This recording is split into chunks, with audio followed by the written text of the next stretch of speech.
जय शिवराय मित्रांनो, प्रत्येक शेतकऱ्याला किंवा सर्वसाधारण नागरिकाला डीबीटीच्या माध्यमातून पैसे येत असतात. म्हणजे विविध योजना आहेत आणि त्या योजनेच्या माध्यमातून पैसे येत असतात. मग हे पैसे आपल्याला कधी कधी मेसेज येत नाही, SMS येत नाही.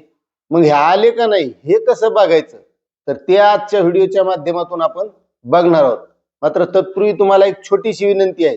तुम्ही जर आपल्या चॅनलवर नवीन असाल तर चॅनलला सबस्क्राईब करा, व्हिडिओला लाईक करा आणि जास्तीत जास्त बांधवांना शेअर करा.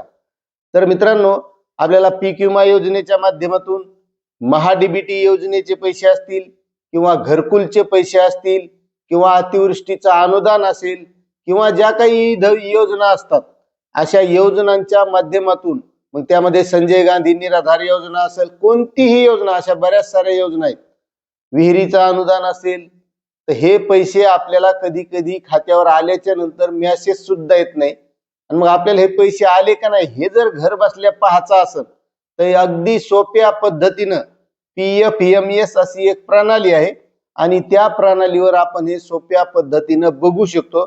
मात्र यासाठी आपल्याकडे आपल्या बँकेचा खाते नंबर आणि त्या खात्याला लिंक असणारा मोबाईल जवळ असणं गरजेचं आहे.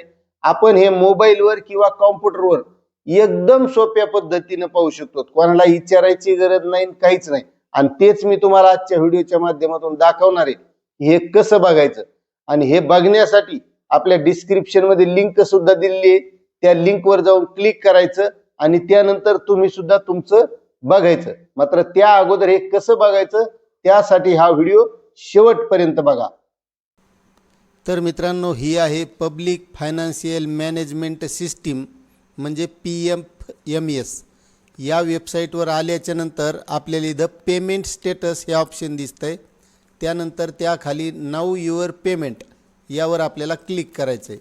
आणि हे क्लिक केल्याच्या नंतर आपल्याला पुढील माहिती, त्यामध्ये आपला जी काही बँक आहे आधार लिंक असणारी, त्या बँकेचं नाव आपल्याला माहीत असणं गरजेचं आहे. त्यानंतर आपला खाते नंबर माहीत असणं गरजेचं आहे, तो इथं टाकून घ्यायचा. त्यानंतर आपल्याला पुढचं स्टेटस बघता येते. आता आपली जी बँक असेल त्या बँकेप्रमाणे आपण इथं बँक टाकून घ्यायची.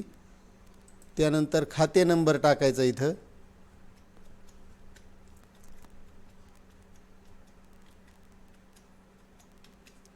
आणि पुन्हा एकदा कन्फर्म करण्यासाठी इथं एकदा खाते नंबर टाकून घ्यायचा.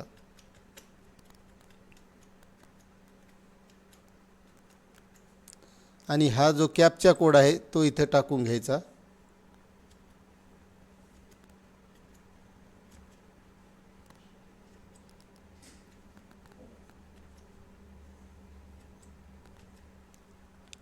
आणि त्यानंतर सेंड OTP SMS यावर क्लिक करायचं. म्हणजे आपला जो रजिस्टर्ड मोबाईल नंबर आहे त्यावर आपल्याला तो OTP येणार आहे. आल्याच्या नंतर तो OTP इथं आपल्याला टाकून घ्यायचा आहे.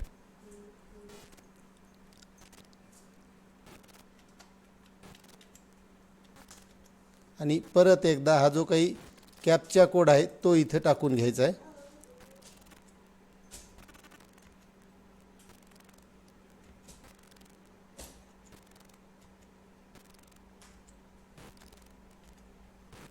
आणि व्हेरीफाय यावर क्लिक करायचं आहे. आणि पुन्हा एकदा आपल्याला इथं बँकेचं नाव टाकून घ्यायचं आहे. म्हणजे पहिल्या वेळेस एकदा टाकलं पण पुन्हा एकदा टाकावंच लागतं. त्यानंतर आपल्याला याची सगळी माहितीसुद्धा डाउनलोड करून घेता येते. पुन्हा एकदा खाते नंबर टाकायचा.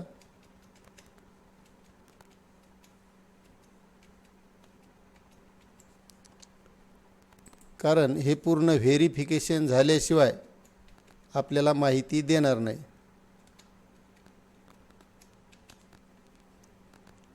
परत एकदा हा कॅप्चा टाकून घ्यायचा. कॅपिटल असतील कॅपिटल लेटर, स्मॉल असतील तर स्मॉल लेटर, अशा पद्धतीनं टाकून घ्यायचा.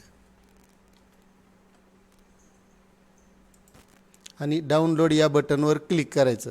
आता हे डाउनलोड केल्याच्या नंतर अशी एक रिसिप्ट तुमच्यासमोर ओपन होणार आणि त्यामध्ये तुम्हाला कोणत्या प्रकारचे पैसे आलेत ही सगळी इथं स्पष्ट माहिती PDF स्वरूपामध्ये दिसणार आहे. आणि ते तुम्ही बघू शकता की आपल्याला हे नेमके कोणते पैसे आलेले आहेत हे यामध्ये सहजपणे आपण बघू शकता. त्यामुळे तुम्हाला ही माहिती कशी वाटली नक्कीच कमेंट करा. चॅनलवर नवीन असाल तर सबस्क्राईब करा, व्हिडिओला लाईक करा आणि जास्तीत जास्त बांधवांना ही माहिती शेअर करा. धन्यवाद.